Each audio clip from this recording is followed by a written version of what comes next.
Doctor Sarvepalli Radhakrishnan ఈ పేరు అంటే మనకు భారతదేశ తొలి ఉపరాష్ట్రపతి, రాష్ట్రపతిగా మనకు తెలుసు.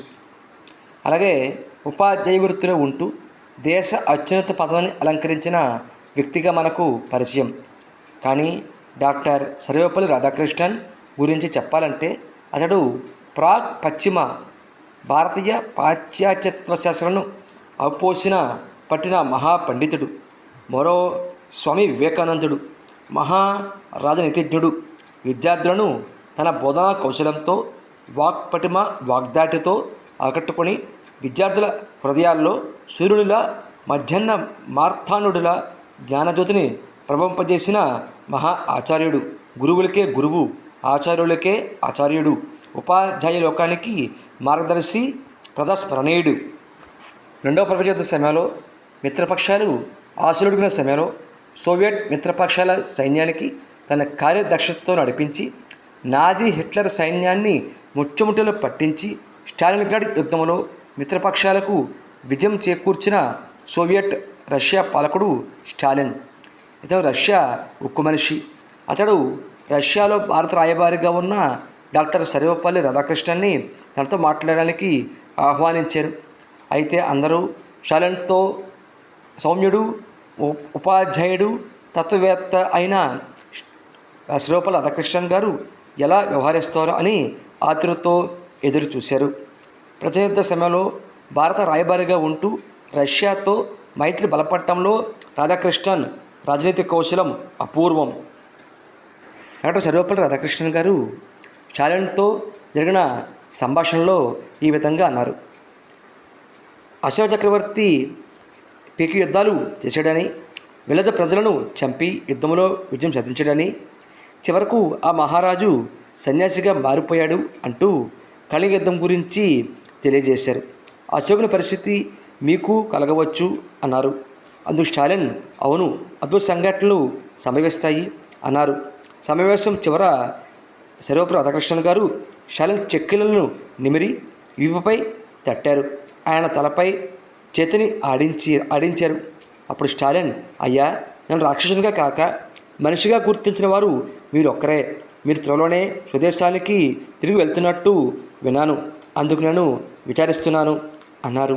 అంటే ఒక పెద్ద నియంత, ఒక పులి, బెబ్బులి కూడా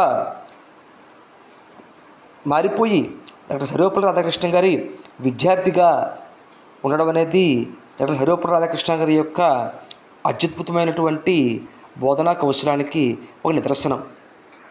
ప్రచ్ఛన్న యుద్ధ సమయంలో భారత్ రష్యా మధ్య మైత్రి బలపడడంలో, అరుణోద్యమాన్ని ముందుకు తీసుకెళ్లడంలో డాక్టర్ సర్వేపల్లి రాధాకృష్ణన్ గారి యొక్క రాజనీతిజ్ఞత ఎంతో మెచ్చుకోదగ్గది. మీకు మరొక ఉదాహరణ తెలియజేస్తాను. గాంధీజీని రవీంద్రనాథ్ ఠాగూర్ మహాత్మా అని కీర్తించారు. కానీ డాక్టర్ సర్వేపల్లి రాధాకృష్ణన్ పండితులు తాను రచించిన భగవద్గీత ఆంగ్ల అనువాదాన్ని గాంధీజీకి అంకితం చేయదలిచినట్లు చెప్పారు. అందుకు గాంధీజీ సమాధానమిస్తూ, మీ రచనలు చాలా గొప్పవి, కానీ నా అభిప్రాయం ప్రకారము నేను మీ అర్జునుడిని, మీరు నా కృష్ణ భగవానులు అన్నారు గాంధీజీ. దీనిని బట్టి మనకేం అర్థమవుతుందంటే డాక్టర్ సర్వేపల్లి రాధాకృష్ణన్ గురించి చెప్పడం, అతని గొప్పతనాన్ని వర్ణించడం మానవ మాతృలకి సాధ్యమయ్యే పని కాదు. డాక్టర్ సర్వేపల్లి రాధాకృష్ణన్ గారి గొప్పతనాన్ని మనం తెలుసుకోవాలనుకుంటే మరొక ఉదాహరణ మనకి ఎంతో గొప్ప అనుభూతిని ఇస్తుంది.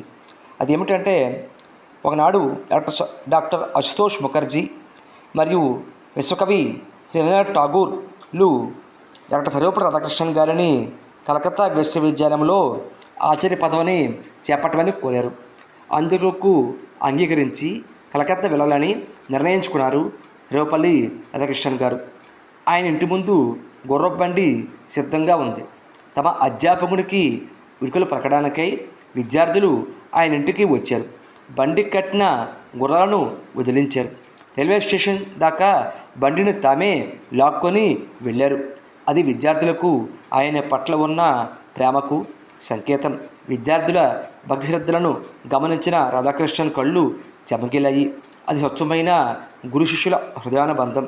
అది శ్రీ రామకృష్ణ పరమహంస మరియు స్వామి వివేకానందల గురు శిష్య సంబంధముల ఒక అనిశ్చితమైన అనుభూతిని కలిగిస్తుంది.